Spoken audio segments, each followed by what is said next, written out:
Saudara, lebih lengkap kita akan bahas bersama pengamat kepolisian ISES Bambang Rukminto. Selamat pagi Pak Bambang. Selamat pagi.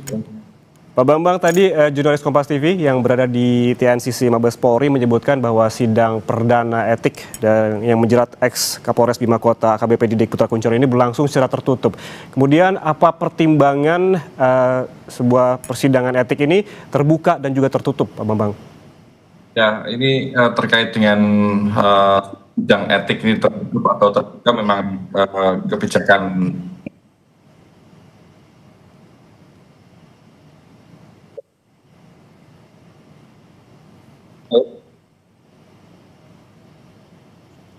Pak Bambang? Dengar ya? Aman ya? Aman, silakan Pak Bambang dilanjutkan. Ya, terkait dengan sidang etik ini memang kebijakan internal kepolisian ya. Tentu ada pertimbangan-pertimbangan internal terkait dengan kerahasiaan, kesusilaan, misalnya seperti itu ya. Tapi terkait dengan sidang kode etik AKBP Didik ini sebenarnya tidak perlu untuk ditutupi seperti itu, karena faktanya memang sudah sangat terbuka itu, dan upaya untuk membuka, untuk transparan ini bisa memberikan dampak efek jera bagi yang lainnya seperti itu, bahwa hal-hal seperti ini tidak bisa terulang lagi ke depan. Memang kepolisian seringkali memilah-milah sidang kode etik ini dibuka atau ditutup. Makanya memang sebaiknya kalau konsisten ya harusnya dibuka semuanya seperti itu, karena Polri ini adalah jabatan publik, dan persidangan-persidangan seperti ini dinanti juga oleh masyarakat sebagai upaya untuk mengembalikan kepercayaan masyarakat kepada institusi Polri.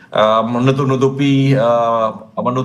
sebuah sidang kode etik ini memang sangat riskan, disorot oleh masyarakat bahwa ini adalah upaya untuk menutupi pelanggaran-pelanggaran di internal kepolisian. Karena kalau kita melihat jaringan pelanggaran terkait dengan narkoba ini biasanya tidak tunggal, tetapi melibatkan pihak-pihak lain seperti itu. Tapi pertimbangannya juga di sidang etik ini juga mungkin masih diperlukan untuk ditutup, karena untuk sebagai upaya masih ada upaya penyelidikan yang lainnya seperti itu, agar pihak-pihak yang terlibat ini tidak lari seperti itu. Makanya memang tapi yang pasti sanksi etik dan disiplin bagi personil yang melakukan pelanggaran pidana narkoba ini harus berat, tidak bisa main-main. Jangan sampai kemudian meskipun sudah ada sidang hasil vonis sidang etik ini berat, yakni pemberhentian tidak dengan hormat, tapi kemudian masih ada peluang untuk banding, kemudian dianulir. Hal seperti itu yang kemudian mengakibatkan malah sidang etik ini dianggap lemah dan tidak memberikan efek jerah bagi personel yang lainnya. Makanya kasus seperti ini terulang lagi seperti itu. Jadi menurut Anda bahwa sebaiknya sidang dilakukan secara terbuka untuk menghindari prasangka dari publik, begitu ya Pak? Benar. Tadi juga jurnalis Kompas TV menyebutkan bahwa agenda dari persidangan adalah dengan menetapkan status keanggotaan. Ini merupakan sidang perdana dari kode etik yang melibatkan AKBP Didik ini.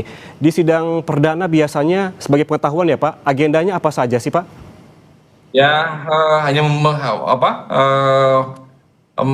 menyampaikan kesaksian hasil penyelidikan saja seperti itu. Tapi sidang etik ini kan sebenarnya formalitas saja gitu loh.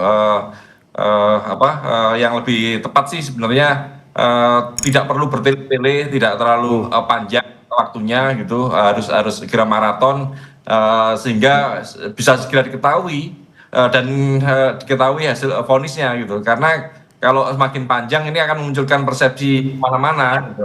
Makanya harus cepat, sehingga ketegasan itu tampak dari sidang kode etik. Bagaimanapun juga sidang kode etik ini adalah penjaga marwah etika dan disiplin Polri. Kalau tidak tegas, tidak konsisten, ya akhirnya eh, tidak menjaga marwah dari etik dan profesi Polri seperti itu. Oke, kalau kita melihat kasus ini Pak Bambang, sepertinya ini ada kasus yang berulang. Sebelumnya ada ex Kapolda Sumbar Irjen Teddy Minahasa. Bagaimana Anda melihat kasus ini? Ya, ini adalah puncak-puncak gunung es gitu loh, terkait dengan keterlibatan personel kepolisian dengan pelanggaran dengan narkoba gitu.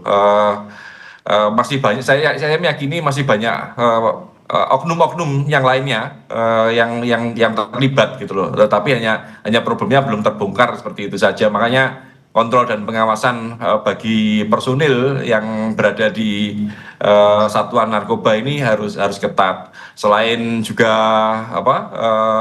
pengawasan, tapi juga perlindungan bagi mereka agar tidak ada tekanan-tekanan dari struktur.